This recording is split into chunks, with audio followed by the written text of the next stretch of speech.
Next question आ जाता है, इसका UQ है हाइपरटेंसिव रेटिनोपैथी में। ठीक है, इसके सिनेरियो में है कि इसमें मैकुलर स्टार होता है। ठीक है, मैकुलर स्टार होता है। इसके अलावा इसके सिनेरियो में है कि इसमें आर्टीरियो वीनस निकिंग होती है। ठीक है, आर्टीरियो वीनस निकिंग, जिसे आर्टीरियो वीनस क्रॉसिंग भी कहते हैं। इसके क्लिनिकल, इसकी क्लासिफिकेशन है, एक क्वेश्चन है, एक इसकी क्लासिफिकेशन और एक क्वेश्चन है डिस्क्राइब द साइंस। क्लासिफिकेशन देख लेते हैं। गेथ वेजनर बार्कर क्लासिफिकेशन होती है और मॉडिफाइड क्लासिफिकेशन होती है। गेथ वेजनर बार्कर क्लासिफिकेशन के भी 4 ग्रेड होते हैं और मॉडिफाइड के भी 4 ग्रेड्स होते हैं।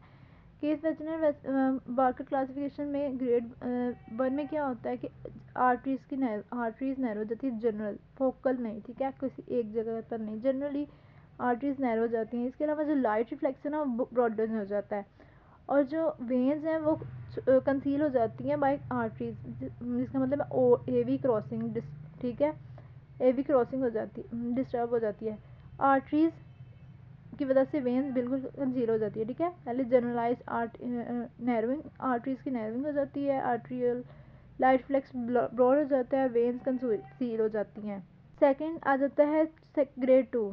अच्छा, हर नेक्स्ट ग्रेड में ना पिछले की सारी चेंजेस आनी है और अगले एक उसकी नेक्स्ट भी आएंगी। ठीक है, ग्रेड 2 में क्या होता है कि ग्रेड 1 की भी सारी स्टेजेस आएंगी। इसके अलावा यहाँ पे ना फोकल नैरोइंग, आर्टरीज की नैरोइंग हो जाती है। ग्रेड 1 में क्या होता है, जनरल थी। ठीक है, यहाँ पे फोकल हो जाती है। इसमें एक साइन आता है सेलस साइन, जिसको हम कहते हैं आर्टीरियो वीनस क्रॉसिंग साइन। इनमें क्या होता है कि जो आर्टरीज है उनमें तो उसकी फाइब्रोसिस हुई है, स्क्लेरोसिस हुई है, उसकी वजह से वो थिकनिंग हो गई है। ठीक है, उस थिकनिंग की वजह से वेन्स कंप्रेस हो जाती हैं। ठीक है, फिर वेन्स जब कंप्रेस हो जाएंगी तो बल्ज आउट कर जाएंगी, उसको हम कहते हैं, ठीक है, उसको हम कहते हैं सेलस साइन या आर्टीरियो वीनस क्रॉसिंग साइन। इसको हम एवी निकिंग भी कहते हैं। ये लफ्ज़ सिनेरियो में आता है। ग्रेड 3 में सारी ऊपर वाली चेंजेस आएंगी। इसके अलावा इसमें आते हैं रेटिनल वो जो मैंने पीछे बताए थे ना कि लीकेज की वजह से क्या क्या होता है, एडिमा होता है, एक्सुडेट्स बनते हैं। ठीक है, और हेमरेज होता है। और सेकंड वाले में एक्सुडेट कौन कौन से हो सकते हैं, 2 तरह के एक्सुडेट थे ना, हार्ड एक्सुडेट्स भी हो सकते हैं, कॉटन वूल स्पॉट्स भी हो सकते हैं, तो ये दोनों तरह के हैं।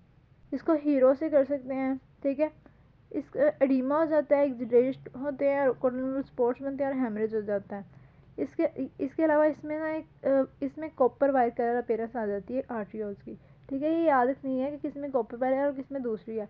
ग्रेड 3 में कॉपर वाइट कलर की अपीयरेंस आ जाती है। इस ग्रेड 2 में सेलस साइन था, इसमें बोनेट साइन होता है।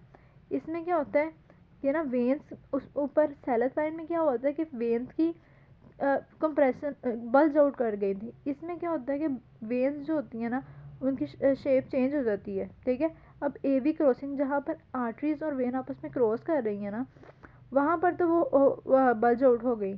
उसकी जो आगे वाला पोर्शन ना, वहाँ पे वेन्स की शेप चेंज हो जाती है, उसको हम कहते हैं बोनेट साइन। बैंकिंग इसका लफ्ज़ यूज़ किया हुआ है, जिसको हम कहते हैं चेन शेप। ठीक है, बैंकिंग ऑफ द वेन्स हो जाती है डिस्टल टू एवी क्रॉसिंग, इसको हम कहते हैं बोनेट साइन। नेक्स्ट इसमें ग्रेड 2 में एक साइन था सेलस साइन। ग्रेड 3 में 2 साइंस हैं, बोनेट साइन और गन साइन। वेन्स की जो बैंकिंग हो जाएगी, जिसमें उसकी शेप चेंज हो रही है, उसको हम कहते हैं बोनेट साइन।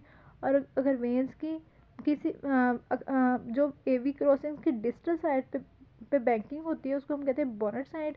और अगर क्रॉसिंग की किसी भी साइड पे टैपरिंग हो गई है ना, टैपर कर गई है, ठीक है, तो उसको हम कहते हैं गन साइन। इसके अलावा ग्रेड 4 की बात करें तो इसमें ऊपर वाली सारी चेंजेस आती हैं। इसके अलावा उसमें क्या था, उसमें कॉपर वाइट कलर की अपीयरेंस थी आर्ट्रियोल्स की। ग्रेड 4 में सिल्वर वाइट कलर की अपीयरेंस है। ठीक है, इसके अलावा इसमें ऑप्टिक डिस्क का एडिमा हुआ होता है। ऑप्टिक डिस्क का एडिमा हुआ होता है, ये बात सिनेरियो में भी पूछते हैं। ठीक है, ऑप्टिक डिस्क का एडिमा हुआ है। नेक्स्ट मॉडिफाइड क्लासिफिकेशन आ जाती है।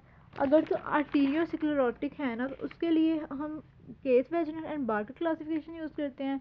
अगर तो आर्टीरियोस्क्लेरोटिक चेंजेस नहीं है ना, तो उसके लिए हम मॉडिफाइड क्लासिफिकेशन यूज़ करते हैं। इसके भी 4 ग्रेड्स होते हैं। फर्स्ट ग्रेड में क्या था, जनरल आर्टीरियल कंस्ट्रक्शन थी, इसमें भी ऐसे ही है।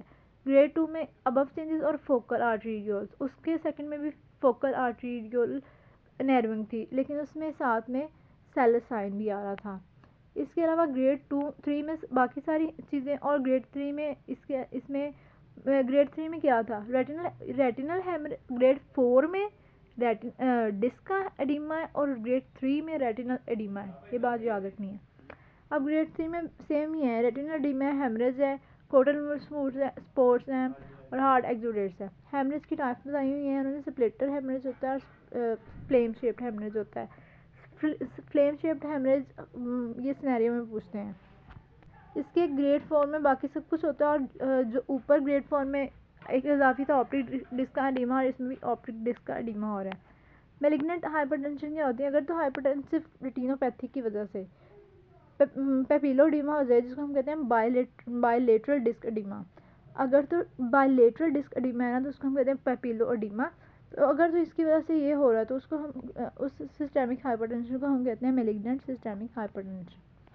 ग्रेड 2 हाइपरटेंसिव रेटिनोपैथी दिखाई हुई है जिसमें एवी निकिंग हो रही है, ठीक है। ग्रेड 3 में क्या हुआ है, ग्रेड 3 में कोटल वुड स्पॉट्स मिल रहे हैं और फ्लेम शेप्ड हेमरेज मिल रहे हैं, ठीक है। फ्लेम शेप्ड हेमरेज मिलते हैं, ये सिनेरियो में पूछते हैं बात। इसके अलावा जो ग्रेड 4 की बात करें तो उसमें क्या था, उसमें ग्रेड ऑप्टिक बाकी सारी चेंजेस और इसमें ऑप्टिक डिस्क का एडिमा अजाफी है, ठीक। नेक्स्ट आ जाता है retinal vein occlusion. Retinal vein occlusion की तीन टाइप्स होती हैं, सेंट्रल रेटिनल वेन एक्लूजन हो सकती है, ब्रांच रेटिनल वेन एक्लूजन हो सकती है, या हेमी रेटिनल वेन एक्लूजन हो सकती है। सेंट्रल में फर्दर 2 टाइप्स हैं, नॉन इस्कीमिक टाइप हो सकती है और इस्कीमिक टाइप हो सकती है। इसकी एटियोलॉजी जो है ना, इस पास्ट पेपर है, इसमें क्या होता है एटियोलॉजी, इसके हम ASR-D2 से याद कर सकते हैं, ठीक है ना। ASR ने ड्रग्स ली, ASR इंडियन ड्रामा है, उसमें एक लगता होता था, उसमें उसको वो अर्नब सिंह रायज़ादा, तो वो बड़ा फेमस था, उसको ASR ही कहते थे। तो ASR ने ड्रग्स लिए हैं, मतलब ASR ड्रग्स। ए से S भी 2 है और ड्रग्स भी 2 हैं इसमें। ए से क्या है, एज है, एस से सिस्टेमिक हाइपरटेंशन एंड स्मोकिंग, ठीक है, सिस्टेमिक हाइपरटेंशन एंड स्मोकिंग। और आर से क्या है, आर से हमारे पास है raised IOP, intraocular pressure. D से हमारे पास 2 चीज़ें हैं, ठीक है, एक तो ड्रग्स और दूसरा डायबिटीज़ मेलाइटस, ठीक है। दोबारा रिवाइज कर लेते हैं। ए से एज है, एस से स्मोकिंग है और सिस्टेमिक हाइपरटेंशन है। आर से है रेज्ड इंट्राकुलर प्रेशर, डी से 2 हैं, डायबिटीज़ मेलाइटस एंड ड्रग्स। अच्छा, इसकी एटियोलॉजी में कॉमन कॉजेज़ तो ये थे, इसके अलावा अनकॉमन कॉजेज़ हो सकते हैं जिसमें लोकल हिट से याद कर सकते हैं, लोकल कॉजेज़ हो सकते हैं जिसमें ऑर्बिटल सेलुलाइटिस हो सकता है, कवर्नस साइनस थ्रोम्बोसिस हो सकता है। हिट में hyper viscosity of the blood हो सकता है, जिसमें हाइपर विस्कस पॉलीसाइथीमिया, ठीक है, पॉलीसाइथीमिया में हाइपर विस्कस ब्लड हो जाता है। आईसी के इन्फ्लेमेशन हो रही है, इन्फ्लेमेशन में ईल्स डिजीज़ कर लें।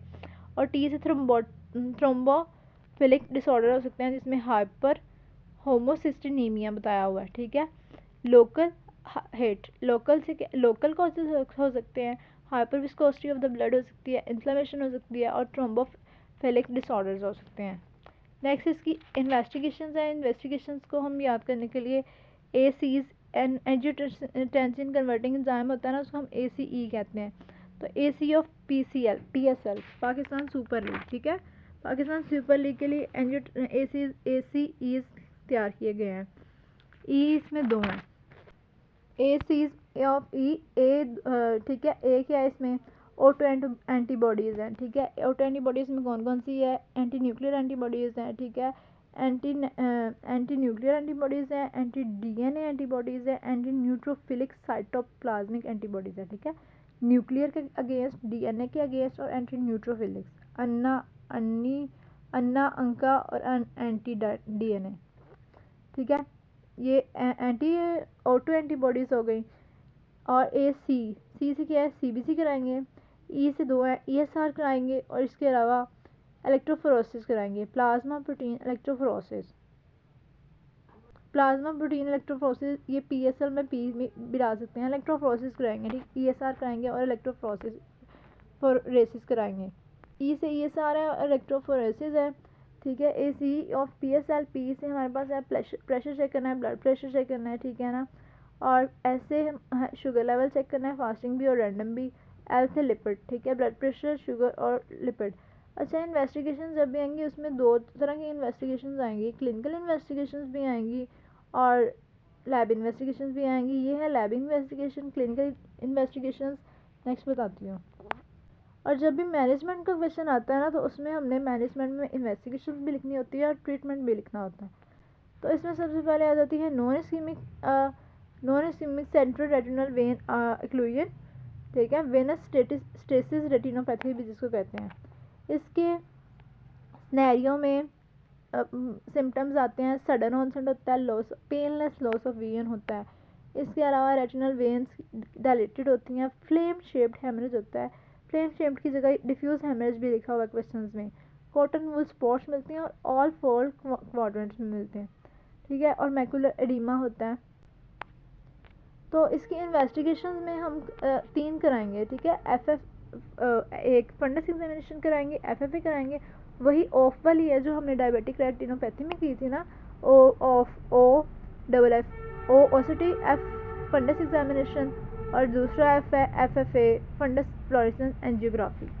ये फ्लेम शेप्ड हेमरेज दिखाया हुआ है, ठीक है। ये सेंटर में माइल्ड डिस्क एडिमा दिखाया हुआ है और फ्लेम शेप्ड हेमरेज दिखाया हुआ है। FFA में मैंने आपको कहा था कि इसमें हम फ्लोरेसेंस डालते हैं, देखते हैं कि इस्कीमिया है या नहीं। अगर तो डाई आगे जा रहा है तो इसका मतलब है इस्कीमिया नहीं है। अगर नहीं जा रहा तो है। अब इसमें जा रहा है, परफ्यूजन हो रही है, इसलिए इसको परफ्यूजन एरियाज़ मिलते हैं इसमें। और जो इस्कीमिक है ना, उसमें नॉन परफ्यूजन एरियाज़ मिलते हैं। ये देखिए हर जगह आगे डाई जा रहा है फ्लोरेसेंस। इसकी कॉम्प्लिकेशंस में आ जाता है सिस्टॉइड मैकुलर एडिमा हो सकता है, ठीक है। पहले मैकुलर एडिमा था लेकिन माइल्ड था, इसमें सिस्टॉइड मैकुलर एडिमा हो सकता है। इसके अलावा ये नॉन इस्कीमिक टाइप है तो इस्कीमिक टाइप में कन्वर्ट हो सकती है। इसका वीगल प्रोग्नोसिस गुड होता है, लेकिन जो नॉन इस्कीमिक है उसका पुअर होता है। मैनेजमेंट मैंने आपको कहा कि जब भी मैनेजमेंट आएगी तो उसमें इन्वेस्टिगेशन भी लिखनी है और ट्रीटमेंट भी लिखना है। इन्वेस्टिगेशन मैंने आपको बता दी है कि उसमें क्लिनिकल इन्वेस्टिगेशन भी होनी है और लैब इन्वेस्टिगेशन भी होनी है। क्लिनिकल में FFA OCT और फंडस एग्जामिनेशन हो जाएगा, और जो लैब इन्वेस्टिगेशन है उसमें CBC ESR sugar lipid electrophoresis auto antibodies और ब्लड प्रेशर हो जाएगा।